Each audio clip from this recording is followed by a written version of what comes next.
Magandang araw na naman sa inyo mga kabayan. Ay nako, ako'y na-request na naman ng aking asawa ay para magdilihi.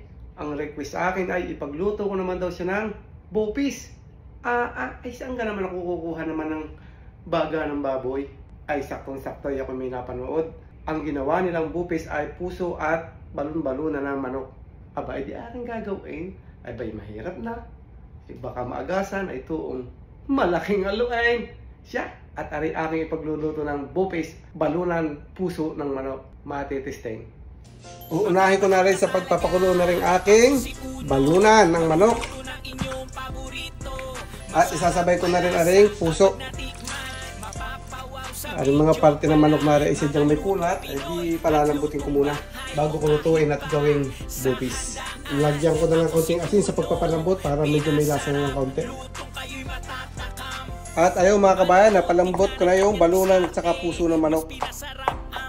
Akin na itong gagayatin na medyo maliit. Okay na, karahin ko na ito. Umpisahan ko sa luya. Konting-konting luya lang.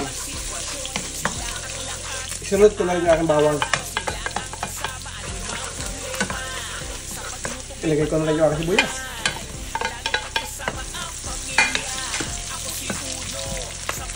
Ilagay ko na yung aking balunan at saka puso ng manok.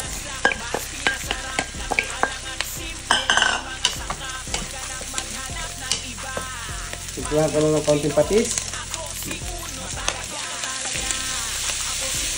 Paminta. Chicken powder. Konting asin.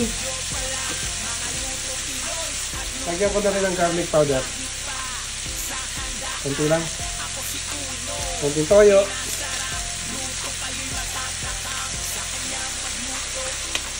Haluin.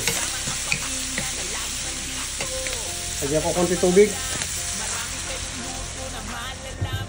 At para makuha ko yung kulay ng bopis talaga, ilalagyan ko na rin ang natto powder.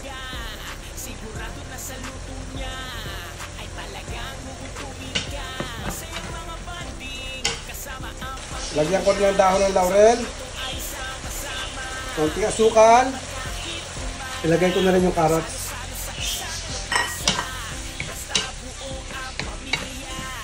Lagay ko na rin yung labanos.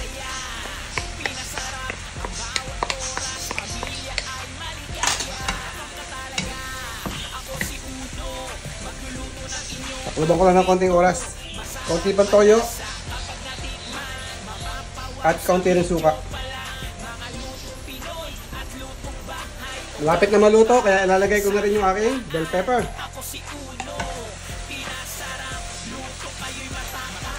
Ayos na ito, luto na ang aking bopis, puso at balunan ng manok. Ayos! Tikiman time na ulit. Hindi na rin maaagasan. Nakapagluto na eh.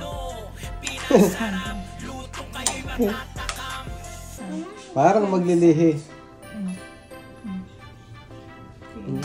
Pati yung aking maliit ko na. Titikman daw niya. Ngayon makakapangain niya ng bopis.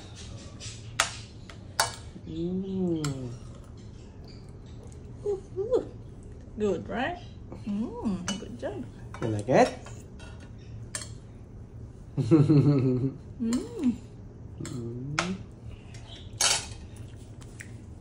Sarap. Sarap ma? Hindi katulad ng bopis baboy, bopis manok, pero kan masarap din, masarap. Ayos?